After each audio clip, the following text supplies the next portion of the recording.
The ACT model. This is how you take your experience with you today. As we are going through the material,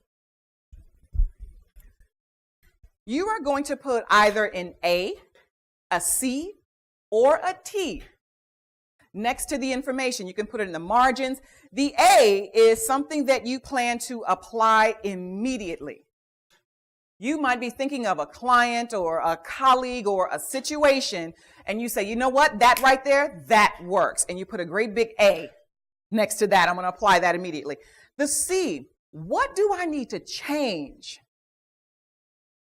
Maybe we go over something and you go, you know what, that's a very unique way of looking at that. I'm going to try that. Maybe I need to change the way I approach X, Y, and Z. And you would put a C by that. And then the T, I need or want to teach this to someone else.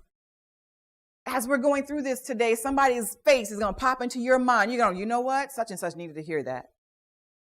They needed to hear that. I'm going to make sure they get it. So that's a teachable moment. The other side of the ATC worksheet, this is how you put it all together, all in one space, so that you're not looking through all of these sheets of paper later. The ATC worksheet is where you keep it all on a single page. You can do this at a break, at lunch, or immediately after. It's totally up to you. But we want to make sure that you have these. We want to make sure that you have this with you as a call to action. We're going to learn a lot today. We're going to go through a whole lot of materials, and I want to make sure that we're not missing opportunities to further what it is that we've learned. So today we're going to focus on these very specific communities. These names, I'm going to be changing them. You may hear me say the Black community, African American community, Hispanic community, Latino community, LGBTQA. I had to learn to say that quickly. We're going to talk about the LGBTQA community as well. There are very unique circumstances and conditions surrounding these three communities, and there's a reason we want to focus on the three of these. There are a lot of disparities with these communities in terms of services that are offered, in terms of the way these communities are treated, the way they are viewed through society, economic, political. There are a lot of different lenses, variables, and complexities of these three communities, and we need to bring those to light. What are we going to talk about today? So we're first going to get a really full understanding of what IPV really is.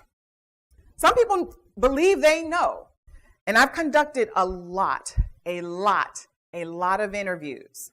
And some people think they know what it is until we actually go through it. And then they go, oh, I didn't know that. We're going to talk about the different IPV behavior types, so you know what to look for. The cycle of abuse, we're going to talk about why. Why would anyone stay in a relationship that is abusive? We're going to go through some theories that have evolved throughout the years when it comes to this particular topic. Because some theories are now obsolete. We've learned so much about it, and now those no longer apply. Maybe some people are operating under old theories. The second part, we're going to go over the community-based model. This is what we're going to use to look at these specific communities. We're going to go over historical trauma within these communities. There is a reason that you want to shed a unique light on these particular communities. There's a historical, traumatic, intergenerational experiences that these communities have. We're going to talk about responses and approaches to historical trauma. We're going to get into community specifics, and then we're going to talk about trauma-informed care.